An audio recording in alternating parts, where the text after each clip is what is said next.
揽投资国内专业的互联网理财平台，收益超银行活期数倍，已为众多用户带来丰厚收益。揽投资理财新选择，源于民族之心，兴于品质之巅，成于健康之路。有爱有缘有三元。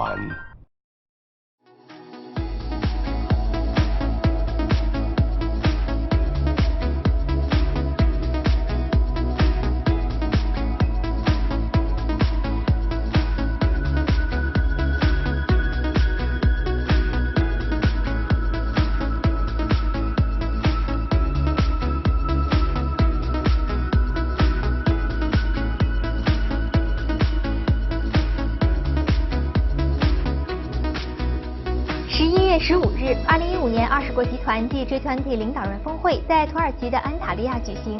此次峰会以包容性、强劲增长为总体目标，重点关注全球经济复苏、如何增强经济弹性和推进可持续性发展等话题。峰会前夕，素有 G20 之父之称的加拿大前总理保罗·马丁访华。在出席与北京加拿大驻华使馆举行的加中经济讲坛时，与财新传媒总编辑胡舒丽就 G20 成立的始末、现状与未来发展等话题进行了现场对谈。保罗·马丁是加拿大老资格的政治家，1938年出生于加拿大的安大略省温莎市，曾就读于多伦多大学，获文学学士和法学学士学位。1988年，他步入政坛，当选为联邦议员。历任自由党城市和住房事务、环境事务发言人和财政事务副发言人。1993年，自由党执政后，出任加拿大的财政部长。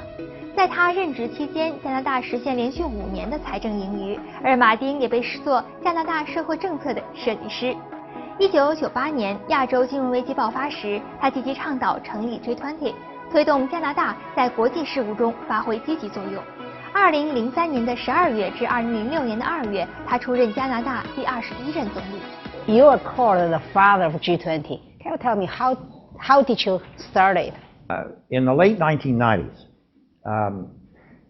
some of you will remember the Asian crisis, essentially affecting Korea, Malaysia, a number of the Asian countries. At the same time, there was the Russian default on its debt, and there was a very large devaluation in Brazil. This was really the worst financial crisis since the end of the Second World War. And the issue really came how to deal with it. The G7 finance ministers met and basically decided what it was that these other countries, mostly Asian countries, should do. And then we sent out the answers as to what they should do. And to our surprise, the Asian countries essentially told us where to get off. They essentially said, look, we were not at the table, and you're not going to tell us what to do. It was at that point that it became very clear certainly to me, and I think to others, that the thought that the G7 was still going to be able to dominate the world in terms of economic thought was no longer on. How are you going to do this when countries like China, India, as an example, were not at the table? And so I essentially raised the idea, ran into a little flack, and then I talked to Larry Summers, who at that time was the U.S. Secretary Treasurer and a good friend of mine, and I said, look, this is not going to work. He agreed with me. I said, we've got to create an organization, and roughly it should be the following nations. We sat down, we went through, we picked the nations, decided what the nations should be, and the G20 was created. We then went out, met with the various countries, and essentially the finance ministers, G20 at this point. Fundamentally then, we started to meet. Not long thereafter, about 3 to 4 years, it became very evident to some of us that it should be elevated to the leaders' level. And again, I met with a number of the then G20 leaders, and when I became Prime Minister, in fact, the first person that I talked to about the whole thing was then Premier Wen Jiabao of China. And he and I were great friends, and he was a great supporter. But we had all of the countries except the United States. The United States didn't say no, they just wouldn't say yes. And then ultimately, as you know, after the 2008 financial crisis, President Bush actually then acceded to it. The G20 at the leaders level was created, and that's what happened. I still remember when G20 started, it was really very impressive, and also the world faced it with very high expectation. But it seems to me that it isn't that efficient recently, and also there are a lot of voices suggesting that it should have some reform or some change. So what's your view on it? You know, I think it depends on your definition of success. The London summit, which took place in 2008, was a huge success. If it had not been for the London summit, in fact, it was quite clear that those countries would have engaged in an awful lot of trade protectionism, and the 2008 recession would have been even worse than it was. The second thing I think that the G20 did was to, out of the ashes of the Financial Stability Forum, which was an attempt to start to look at financial regulation, which wasn't very successful, they created the Financial Stability Board.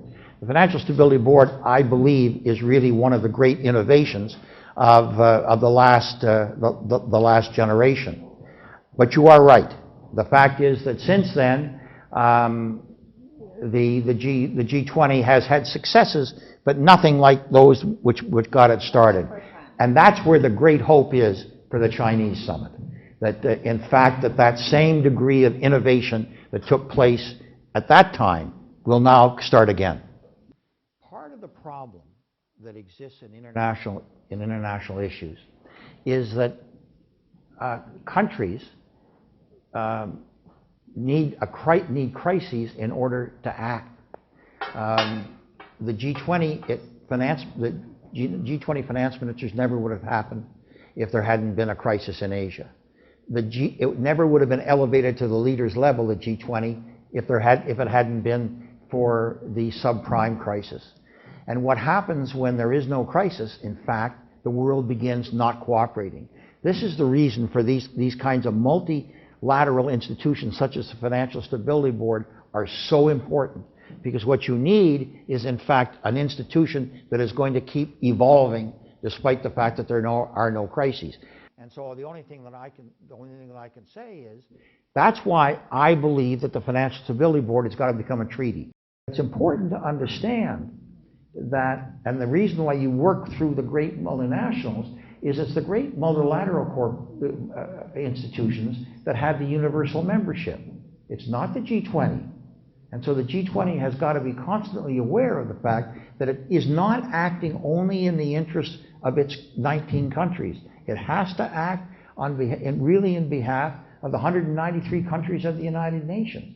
And if it does that, then I think the G20 is going to succeed. If the G20 ever found itself as an exclusive club, ignoring the rest of the world, it would not succeed.